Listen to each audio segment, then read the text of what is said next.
was me.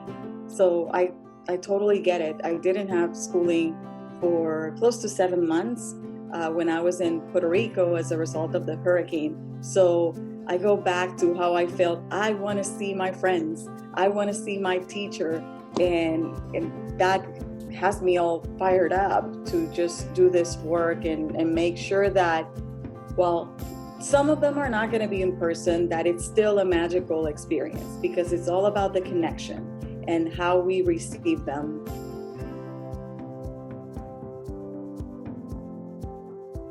Welcome back. It's our second episode of the In This Together docuseries. We haven't talked in about 3 weeks. How are things going? They're good. They're good. We keep coming back every day, just giving 100% for kids and teachers. So I will tell you, I'm kind of getting anxious. I want to see the kids. Yeah. Well, we'll talk about that. The students are a topic on my list later. Of course, everything we do is about the students, but I want to ask you some specific questions about that coming up. But Sure. let's start with kind of going back and reviewing where we were. Last time we spoke, and that episode is still available for anybody who wants to watch it. You were getting ready to implement a plan that called for remote learning to start. And you and Prince William, and I think in Virginia in general, were looking at trying to bring in English learners and other students to have opportunities to kind of come into the school, those who need it. Has anything changed on that front? Is that still the plan so far, or has that been happening? Yes. ELs continue to be the priority. So really, since the last time we spoke, the plan has not changed, and all of the work that we have been doing is around that, how to support teachers and students in an in-person and virtual environment. So we're ready. We're coming back. Well, students are coming back September 8th. Our teachers are already working, and we have been working around that plan. Yeah, so you're one of the districts, one of these kind of East Coast districts, and I'm in the Northeast, that I think kind of have the benefit of seeing how things go in other places, maybe learning a little bit. I've spoken with two other people on the docuseries so far that have already started school. They're either in their first or second weeks. So it's always interesting to note sort of what's happening in the planning phase and what we're learning from others. Um, we also talked a lot about last time about supporting teachers and giving them a space to innovate in this sort of crazy time and take the lead as like a really kind of silver lining of this whole thing. I know you told a story about one teacher who you observed on Zoom who's doing this incredible work with newcomers, and you even said like this is a woman who could become the voice of the field. What have you observed since then that has sort of continued to demonstrate that might be the case? Well, so we don't have students now. That was during summer school, but we have been very intentional about engaging in conversations with teachers that we've heard about. So it has been really neat just to ask them questions. We've also had groups of teachers creating curriculum and uploading it into our learning management system. So that has been really neat, and then offer professional learning sessions around how to use those units of study and resources that we put together for teachers in the classroom.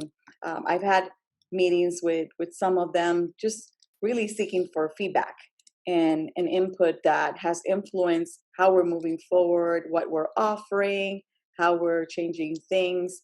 We have a meeting scheduled next week with our department chairs. So I'm looking forward to that because they really are going to let us know how they're preparing for the students and what we can do to support them. So yes, I mean it's part of the work.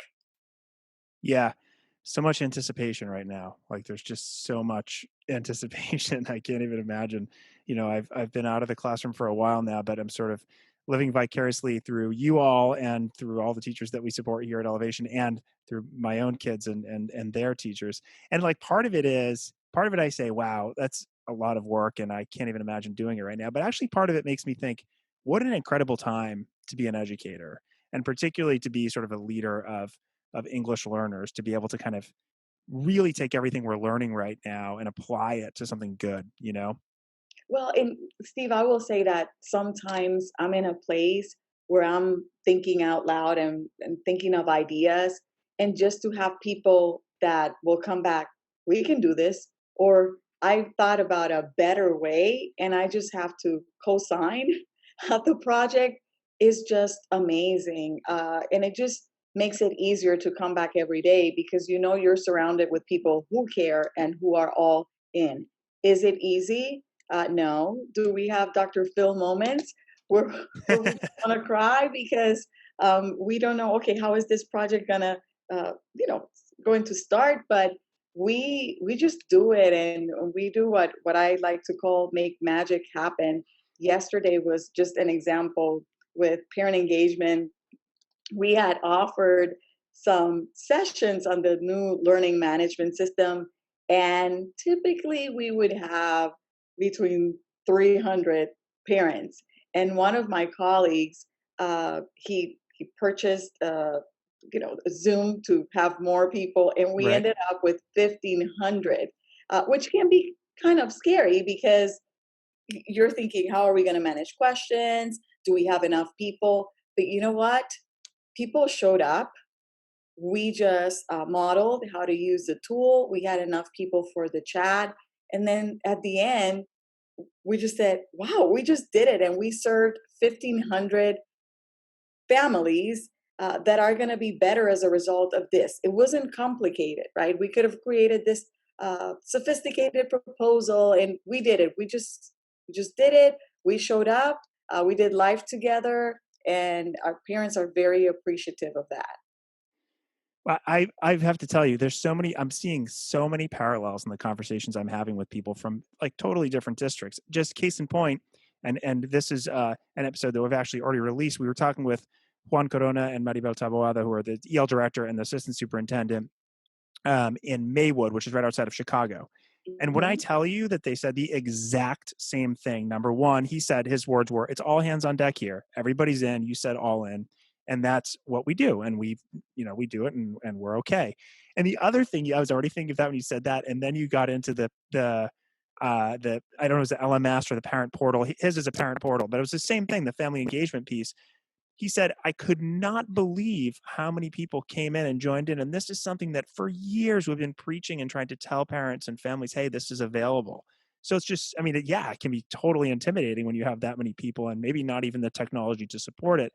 But what a great thing to know that we're really capitalizing on these moments and families are engaged.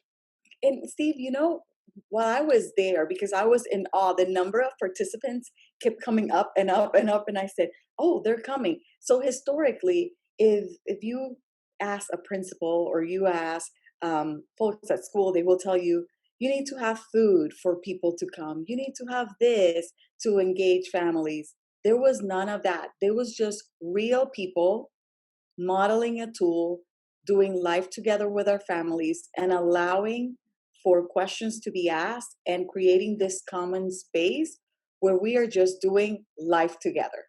Yeah. And it was beautiful. It was not complex at all. There was no script.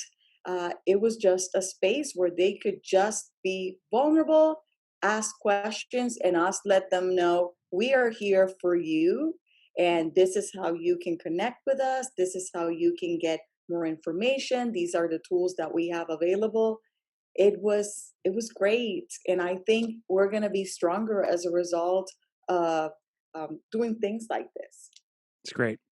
And one of the questions I was going to ask you, in fact, the next question was about communication because you had talked about it last time, and that was one of the, building relationships with students and their families, and just establishing high quality communication. You said that was one of the things that you were thinking a lot about. What's the best way to do it? You've brought up obviously a topic that involves communication, and clearly it was very successful. What else is happening on that front? I mean, I know you were talking about, there's a fine line between like over communicating and getting the right information at the right time. I was really intrigued by that conversation. Have you sort of cracked the code there, or at least learned some lessons as the best way to go about doing it that would help others? So what I'm learning is really myself communicating with other colleagues and other offices so that we can use the same channels of communication to push out information. So I'll give you an example. Yesterday's offering was in partnership with three offices. So we got together and we were able to reach more parents because all of the offices communicated the same message rather than me only targeting the L families. So that is something that I'm continuing to grow on, and really involving people in our projects, seeking to be part of other projects so that all kids can win as a result. Because this is something where we have to think about every single family and how we can have systems in place where they know where to access key things. Yeah, that's all part of the kind of all hands on deck, and to quote the name of the series, the "end this together" thing. It's not just we're not working sort of, in little silos here. We're being forced to work with others. And I love that what you're talking about getting other departments together to coordinate, to send out messages so that they're consistent and similar. Because realistically, a lot of the needs that families of English learners have are the same needs that other families have as well. We just need to kind of tweak the messages in certain ways to make sure that we're reaching them in the way that we need to. Um, and that actually brings up another you're like transitioning really nicely into the questions that I wanted to ask you.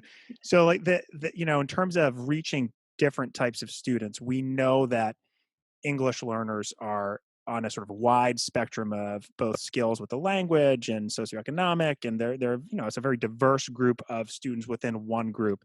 And I say we because I've definitely made the mistake before of sort of clumping them all into one group. But now, and Vicky Saldella from Broward, who's also on this series, really does a great job at calling me out on that, which I very much appreciate, and she did last time, which was good. So how are you addressing that at this point, or how are you planning on it? You're going back September 8th, identifying the unique needs of those particular students so that you're able to serve them equitably. So, one of the things that we established when we were identifying vulnerable learners was that we wanted more than the ESOL teacher to be part of this conversation. So, part of the committee is you have an administrator, you have an ESOL teacher, and you have a general education teacher.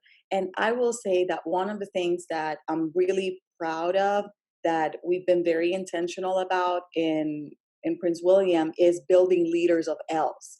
So that is really key because they've received training and support on who is a level one, who is a newcomer, who is a student with interrupted formal education, and they can influence the process in collaboration with the ESOL teacher. Now, we have new leaders. So that was one of the questions. How do we support someone who is brand new to this and is tasked with leading this effort? So we've partnered with the Office of Professional Learning and the Leadership Development Supervisor to allow us to have space during her sessions to really support leaders in understanding this is what this level and language proficiency level means, and this is really how we get to being a leader of L, because it starts with the school leader.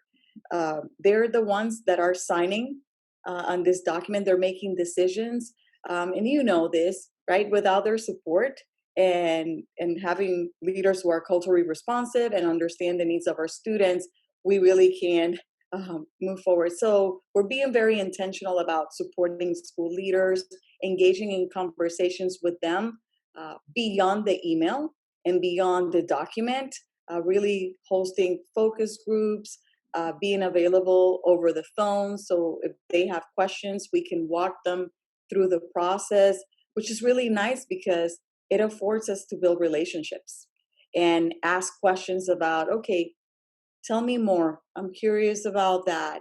And for me, it's beautiful, the aha moments, because at the end of the conversation, you can, oh, okay, which tells me that our kids are going to win as a result.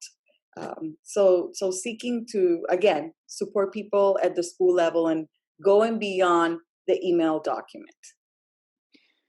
Yeah, it just never ceases to amaze me in the last few months how many times I have conversations like this, and it just seems like communication is it's just so much better now in many ways, like, because we have to communicate about things, and even though we're not seeing each other face to face as much, we're just really utilizing all these other tools, whether it be a simple phone call, like you said, or Zoom meetings or whatever the case may be. It's really nice to hear.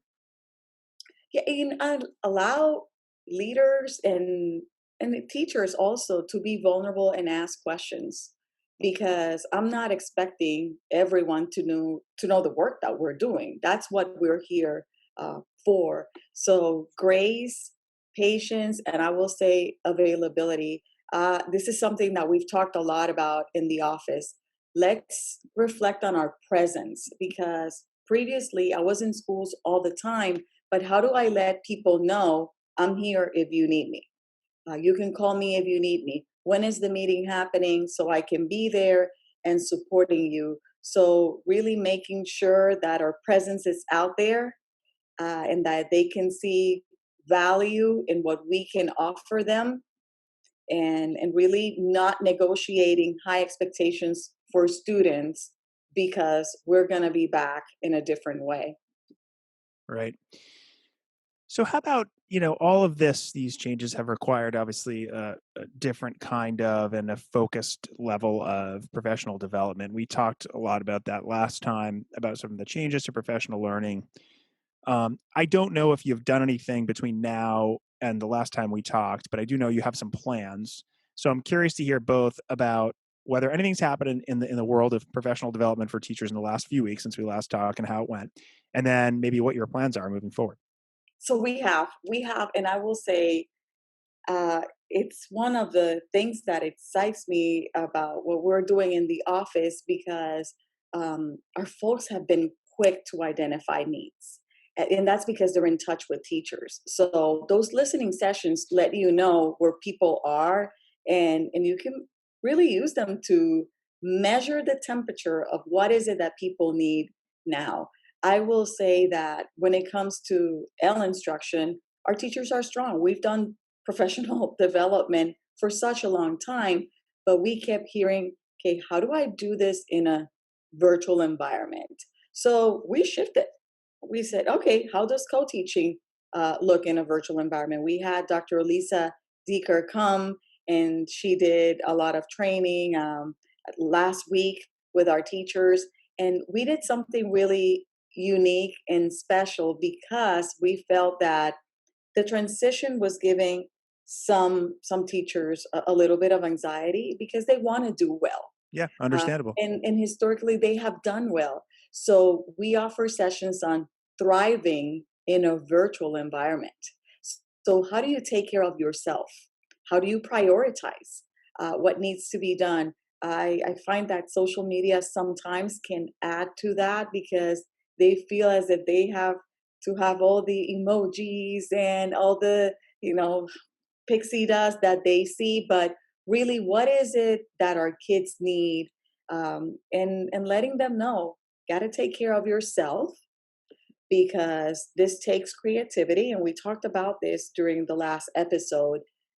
Renewal, restoration, and focus to get to creativity and innovation, and that cognitive fitness. Stress can be good if you know how to use it, but if you're overwhelmed uh, by what's coming, then you might not be as effective. So they loved the session. They were short, and the feedback was just amazing. So I'm glad we did that, because they needed it. Good, good. And I'm noticing a bit of a thread in a couple of things that you said. You mentioned earlier when you were talking to parents that you said you're just kind of doing life together, and there were no snacks or anything like that, which I it totally resonates with me because you'd always say you want people to come, bring food, right? That was like always the teacher thing to say. But you did these things, and you did them very successfully. And then you just said you're talking about the pixie dust and the emojis, but really when you strip everything down, it really comes to that just human connection, being able to rely on one another, being able to be vulnerable, being able to have a little bit of grace with others and yourself. And I love it that you mentioned both last time and this time, and you hear it so much, but I just think it's so, so important to be able to just think about yourself as a teacher, as an educator.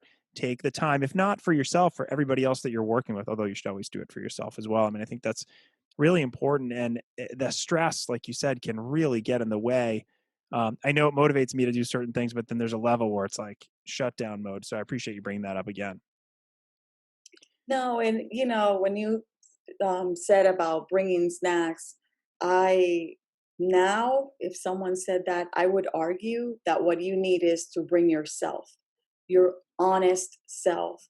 People are looking to know that you see them, that you value them, that even if your story is not the same, um, because we all have different needs, right? I have freshmen in college, so I might not understand uh, having kids running around in my place, but I still want people to know I hear you, I see you, and how you feel matters to me, and we're going to take that into consideration as we plan. And said it last time. I stand ready to be flexible and to listen to people, because without them, we can't get to the role. Yeah. Yep. Taking care of yourself and taking care of others as well seems like a big priorities for you and Prince William, which I think is really crucial.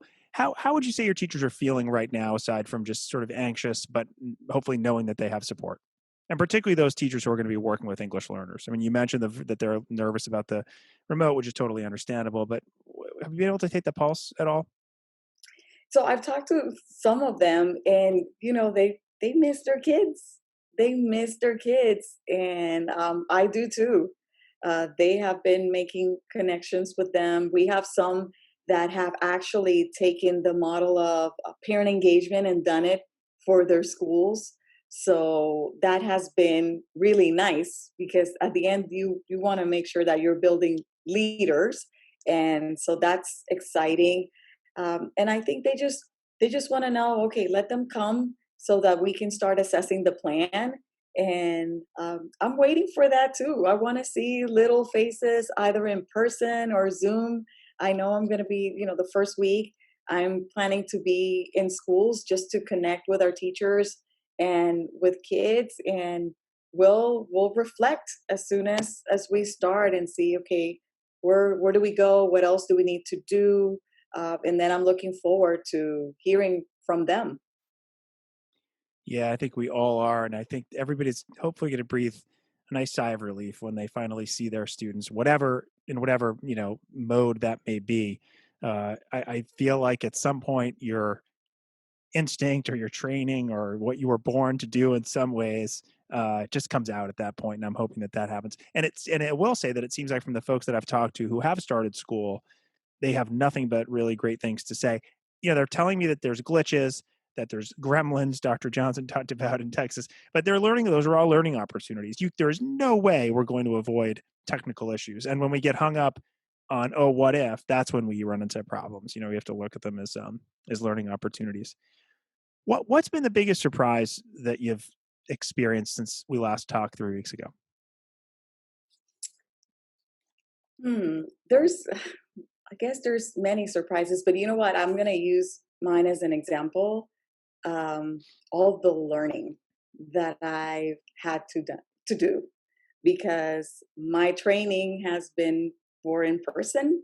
I've had to engage in a lot of new learning to be prepared to support our people, and I'm okay with that. But when you have so much schooling and so many years of experience, it can be perceived as you have the answers. And sharing space with other people has taught me, there's a lot more to learn. And you always know that, but even the technology piece, just learning about all these tools that I didn't use when I was a teacher, and then assessing different programs, and then looking, okay, how can we do this effectively to support folks, has been surprising, because it has taught me, okay, I can be better. And I've also fallen in love with some things that I didn't use before. So I hope that all leaders know, hey, just ditch perfection, because I know I did early on, and just think about what can you learn, so that you can be better as a result, and then really engaging a lot in learning about best practices, plus the leadership, how to lead people through a crisis. This is the first time that I've had to do this. So I keep a little notebook of lessons learned. Hopefully, there's not another one, but then how I'm becoming stronger as a result of this. Yeah. Yeah, and coming from someone who I know just from the conversations that we've had, and I think most people will feel that who embraces learning and who's in education, to say that the biggest surprise is all the learning, that's powerful because there must be an incredible amount that you have to do to keep up. Not that you're going to ever have all of the answers, but you are a leader, and so you want to be able to actually get those answers when you need to. We talked about that last time as well.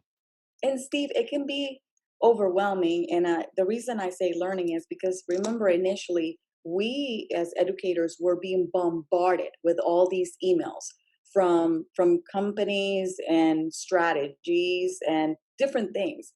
But we're talking about L's. So not everything that we were receiving was targeting their needs. So I really had to learn to dissect because it appeared, oh, this is the solution. But when you look down to what our kids need, it could be dangerous if you just settle for anything. So that has been um, very important for us, and just letting people know, okay, hold on, that might be good for this population, but our kids' needs are different. Right. Just because it's shiny and new doesn't mean it's going to solve the problem, right? Correct, Yeah, correct. I know how that is. Um, so you've talked a lot about being sort of vulnerable. You've used that word a few times today and a few times last time, and I think it was one of the main goals of what we wanted to accomplish here is just letting people know that are listening or watching that nobody has all the answers and it's okay to be vulnerable. So I'm just going to ask you this question: how are you doing right now? I'm doing well. I'm doing well. I said this to everyone who asked me. I keep coming back because I'm committed to this work, and I will come back because our kids deserve people who are committed to this work. I can't wait for September 8th, just to see kids and making sure that they have what they need. This was me, so I totally get it. I didn't have schooling for close to 7 months when I was in Puerto Rico as a result of the hurricane. So I go back to how I felt. I want to see my friends. I want to see my teacher, and that has me all fired up to just do this work and make sure that, well, some of them are not going to be in person, that it's still a magical experience because it's all about the connection and how we receive them. And I'm confident that we can do it. They're not looking for bells and whistles. They're just looking for someone who says, "Hey, I see you, and I'm ready to make sure that this is a good year." It's amazing that people say that this is an unprecedented situation, and I think in many ways, obviously, it is an unprecedented situation. But I hear from so many people about their own experiences. Yours in Puerto Rico with the storm and not being in school for 7 months. Others have mentioned other things that are a little bit older and have experienced things like measles and things like that. If we just think as best we can about putting ourselves in the shoes of the students who are coming back and even the teachers, I think it's helpful. Not all of us have something that sort of tangible to go back to, but when we do and when we can think about it that way, it must be really helpful. So I appreciate you bringing up that example in your own life. um, so looking ahead, we'll talk again after school starts for you. What do you think, what do you sort of want to be talking about in the next couple weeks? Like what are you expecting to happen? What do you hope will happen um, when we talk again? Well, by then I think I would have visited schools. So I just want to talk about how I feel. It's been a couple of months since we saw students. So I don't know, and I have to go back. I'm itching just to see them, and I know it's going to be a little different, but I know they can't wait, and I can't wait either. And I want to talk to teachers about how the professional learning that they experience is helping them, so that we can, either make changes or enhance what we already have. Because at the end, I'm here to serve them. And I don't know. I would like to talk about, okay, we had a good, smooth start of the year, and I'm confident everyone is working so hard. Of course, we can't control uh, COVID because if we could, it would be gone. But we're doing the best that we can. So I can't wait to talk about that first day. Yeah, that's going to be an exciting conversation. I wanted to ask you that question just because I'm curious to hear what you're thinking about. But we'll confirm all that in a few weeks when we talk again. In the meantime, best of luck with the beginning of school. You can tell how excited you are, and that's great. That's what we need. That's contagious.